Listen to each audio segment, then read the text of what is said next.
Hello student, आज हम लोग एक्सेल में पढ़ेंगे डिप्रिसिएशन के बारे में। ठीक है, डिप्रिसिएशन वैल्यू कैसे फाइंड आउट करते हैं। डिप्रिसिएशन मतलब होता है क्या, पहले समझते हैं। जैसे आप कोई 5 लाख का कार खरीदे या फिर कोई भी गाड़ी खरीदे और उसको कुछ साल बाद यानी 5 साल में उसको 3 लाख में बेच दिए। तो 5 लाख का कार था और 5 साल बाद 3 लाख में बेच दिए, तो 2 लाख आपका घट गया। तो 2 लाख जो वैल्यू घटा उसी को डिप्रिसिएशन कहा जाता है। तो आज हम लोग उसी के बारे में पढ़ेंगे, कैसे डिप्रिसिएशन चार्ज निकालते हैं। ओके, डिप्रिसिएशन निकालने का 2 मेथड होता है, एक होता है डेबी मेथड और एक होता है SLN मेथड होता है। ओके, चलिए क्लास स्टार्ट करते हैं आज का।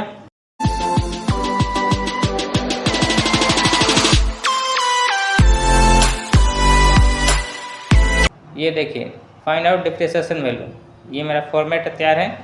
इस फॉर्मेट पे हम लोग फाइंड आउट करेंगे। ओके, ये दिया है कॉस्ट ऑफ कार। यहाँ पर हम लोग जब कार खरीदेंगे उसका न्यू वैल्यू लिखेंगे। ओके, और यहाँ पर सॉल्वेंस वैल्यू मतलब 5 साल बाद है, जितने साल बाद भी हम लोग उस कार को बेच दिए उसका वैल्यू यहाँ लिखेंगे। ठीक है, और यहाँ पर टर्म, कितना साल तक हम उसको यूज़ किए, 5 साल तक, तो 5 साल यहाँ टर्म लिखेंगे।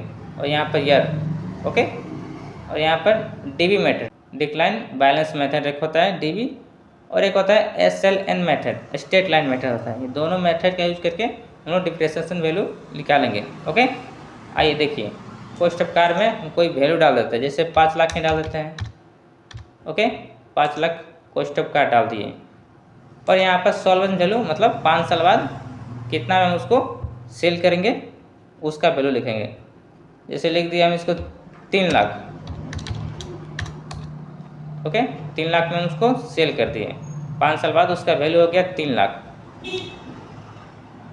अब यहाँ पर डिक्लाइन मेथड फाइंड आउट करेंगे। इसका फार्मूला क्या होता है देखिए, इक्वल टू डीबी देंगे। यहाँ पे लिखा है कॉस्ट मतलब ओरिजिनल वैल्यू, ये ले लेंगे कॉस्ट ऑफ कार का, इसको F4 से फिक्स कर देंगे।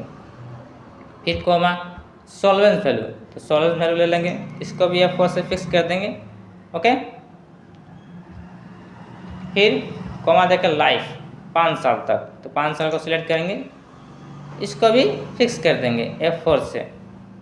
फिर कोमा और पीरियड निकालना है। ठीक है, हम लोग ईयर का निकालना है, तो यहाँ पर ईयर इसलिए लिखे थे। ओके, फर्स्ट ईयर का निकालेंगे, फर्स्ट ईयर में कितना डिप्रिसिएशन हुआ टोटल। तो आप लोग पहचान सकते हैं नॉर्मल कि 2 लाख का डिप्रिसिएशन हुआ है, बट 2 लाख 5 साल में हुआ है, हमको 1 साल का निकालना है। ओके, तो ये निकालेंगे डीबी मेथड से,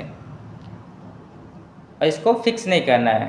ओके, ईयर को फिक्स नहीं करना है, क्यों? क्योंकि हमको इसको ड्रैग करके निकालेंगे। फिक्स कर देंगे तो ये लॉक हो जाएगा, ड्रैग करेंगे तो सेम अमाउंट आ जाएगा। ओके, इसलिए इसको फिक्स नहीं करेंगे, ताकि हम लोग ड्रैग करके आंसर 5 ईयर का आसानी से देख सकें। ओके, चलिए इंटर मारते हैं।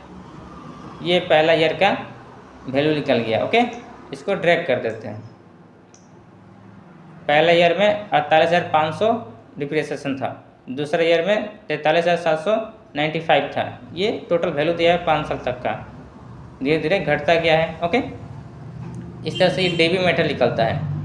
अब निकालते हैं SLN method, straight line method. इसके लिए फार्मूला होता है equal to SLN, bracket open किए, कॉस्ट ऑफ कार लिए, उसका वैल्यू कॉस्ट का F4 से फिक्स कर देंगे, फिर कोमा सॉल्वेंस वैल्यू लेंगे, इसको भी फिक्स कर देंगे, फिर कोमा टर्म।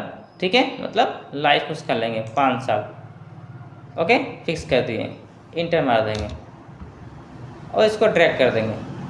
इसमें ईयर नहीं लेना है। ओके, यहाँ पर टोटल लिख लेगा।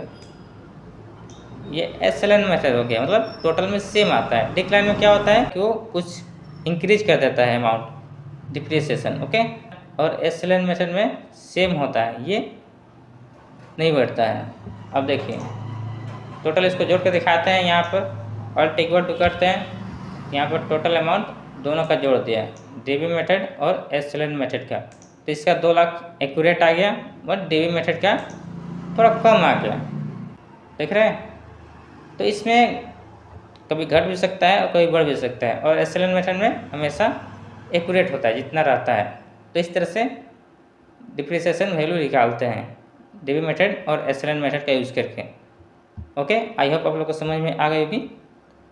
चलिए नेक्स्ट क्लास में फिर मिलते हैं, तब तक के लिए हंसते रहिए, मुस्कुराते रहिए। धन्यवाद, थैंक यू।